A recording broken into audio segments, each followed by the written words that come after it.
Hello there. This is Hamilton from Hamilton Facts, FACTS, where I help you and your business prosper through facilitation, agile coaching, and transformational services. I'm here today with a healthy lifestyle coach and a yoga and fitness instructor. Her name is Michelle, and I am so happy to have you do this spotlight with me. Michelle, tell me a little bit about, I know you've been in business for quite a while, and I'd like to know about how you became a healthy lifestyle coach. And then what are some of the things that you do when it comes to helping people in your area? My start was in fitness. I got my start in fitness, and I've been in fitness since the 80s. In college, I started the aerobics, and I was a lifeguard. And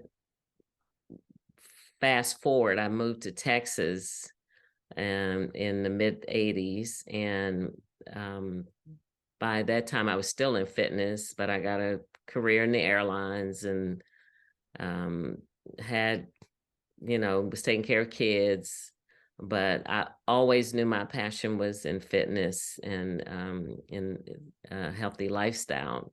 So while in Texas, I got certified as a yoga instructor, Pilates instructor, um, aquatics fitness instructor. I worked at studios. I worked at the YMCA. I've done yoga retreats in various places.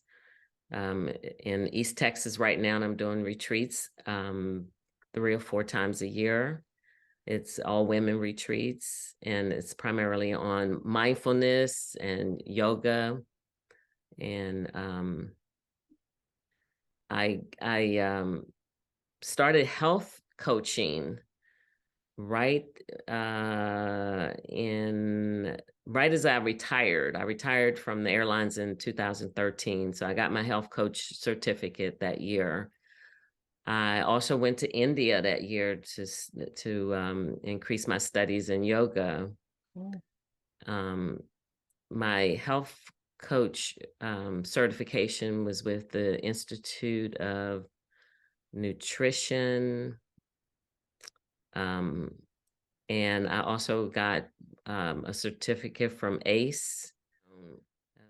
So once I got that, I started helping the YMCA, which I had been working with since early 2000, teaching senior fitness classes, silver sneakers, um, personal training, and Pilates classes, and the healthy lifestyle coach turned into being a coach for the um, diabetes prevention program, which I'm currently doing now with a hybrid class. It's our first time doing a hybrid, which started during the pandemic, which we're now doing Zoom and in-person class.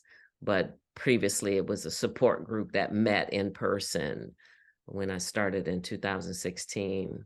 And we work with people to meet their goals of losing 5 to 7% of their weight.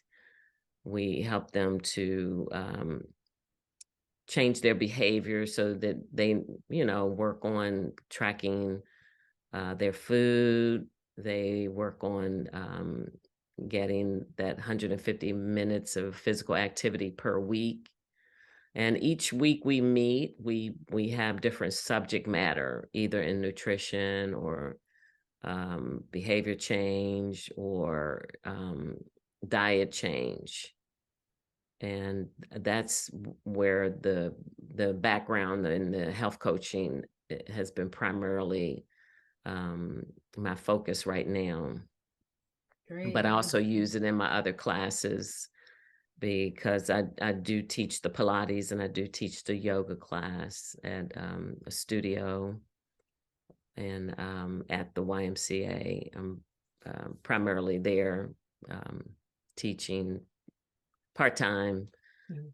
but available most days to do that. So what gave you that umph to, want to have your own business? Well, The before I certification. left DC, I was an entrepreneur in fitness. I had started my own fitness company there, and I was working with corporate fitness, and I also contracted out to DC Department of Recreation, teaching classes at Fort DuPont, and I also taught at UDC, at the University of DC. As a matter of fact, I had the president and his staff in some of my classes, Hey, my cool. aerobics classes. So I did that on my own before I left DC. But my major in college was business management, so I kind of branched off into fitness before I left DC back in 86. Wow, you know what? There are so many questions that I want to ask you. I'm just so excited about this, the spotlight today. And I'm going to list a couple, and then you can tell me, or you can decide how you want to answer these questions. But Okay. what I'd love to learn more about your experience in India, and as far as on the business side, I'd love to learn how you develop contracts, because as a small business owner, having a contract is like, it's like ice cream and cake. Mm-hmm. A lot of funding can be had when you have a contract. And Yeah. the other thing that I want to talk about, or you can decide of these three things, is nutrition when it comes to when it comes to being fit. So I gave you three. I have about 10 that I want to talk about. But and one more thing is, why is it 150 minutes of physical activity? What's that magic number? So, Well, um, if you break it down, it's about 30 minutes, 5 days a week. mhm. And the research done by CDC and the American Heart Association have found that particular amount of physical activity um, actually helps you to maintain your weight and also to prevent or delay the onset of type 2 diabetes. So the research it was a 2-year research from what I understand. When I was getting my certification, that was one of the notes that they had, that it was a 2-year research that they did on how much physical activity will actually keep you in the zone to prevent the onset of type 2 diabetes. So 150 minutes is pretty much a minimum of physical activity that's recommended. And Well, most physicians should be, or your primary care should be recommending that to most people who are able to do some physical activity. And we're talking moderate activity. I mean, you can walk, you can maybe swim, do the treadmill, whatever that physical activity that's, comparable for you. But 30 minutes per day, 5 days a week minimum. I oh, mean, you can break it down. I tell people you don't have to do the 30 minutes in one day. You can do 10 minutes in the morning, 10 minutes in the afternoon, 10 minutes in the evening, mhm. if that's where you have time. Yeah, they say that, and I don't think that people really realize how deadly diabetes can be. Mm-hmm. And since it's so commonplace, especially in the African American community, That's it's right. sort of like, getting a new hairstyle. They really Mm-hmm. don't realize the impact of that disease. Yeah. Now, talk to me about nutrition. What's some staple things when it comes to nutrition, or what's your experience when it comes to African Americans uh, eating healthier? Do they really realize the types of food that they put in their bodies can affect their health? Well, I put emphasis on reading labels. but I also put emphasis on that the fresher your food, the better. Because we eat so much processed foods, I think that people need to see what they're eating. Even if you got a food service that's delivering, prepared foods to you that you just throw in the oven, look on the label. They have to have labels because that's a requirement of the government right now. Mhm. And for instance, you might have a tray of chicken fettuccine, and it's already prepared. But if you look on that label, it might be 5 servings in that one little pack, and you don't know that. Yeah. Knowing that the fresher your food, the better it's going to be for you. So, Yeah. uh, Yeah. I think our system, the digestion system, can't always process everything that we're putting in it. And it's like the example you said, if you're fueling your body on fruits and vegetables, and all of a sudden you put in junk food, yeah, you're going to upset your system. Yeah, you're going to have issues. You're going to have some problems. yeah, And because those aren't natural in nature. The exactly, processed food exactly. that we have to deal with. I want to pivot a little, and I want to talk a little bit about your experiences in India. Why did you decide to go to India? I know you're, a yoga and a fitness instructor, but what was the draw to India as opposed to just staying at home? And Well,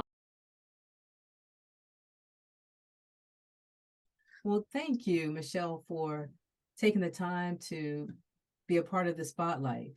I have learned so much about mindfulness. I've learned so much about your fitness and the programs that you're involved in, and I feel really blessed to do the spotlight and to get a chance to know you. So okay. Well, we got to stay in touch. yeah, we'll definitely have to stay in touch. I'd Yeah. love to do a virtual uh fitness class with you as well. So Okay. so is there something going on right now in the next couple of weeks or how do people get in touch with you? Well, they can check my email. Well, actually, I sent you on the chat room retreat in the pines.com. I got a retreat coming up. It's mindfulness and meditation. It's on April 28th, 9th, and 30th. It's just a weekend retreat, but it's in East Texas. And it's all women. It's all inclusive. And it's a meditation and mindfulness. It's gentle yoga. We do a hike.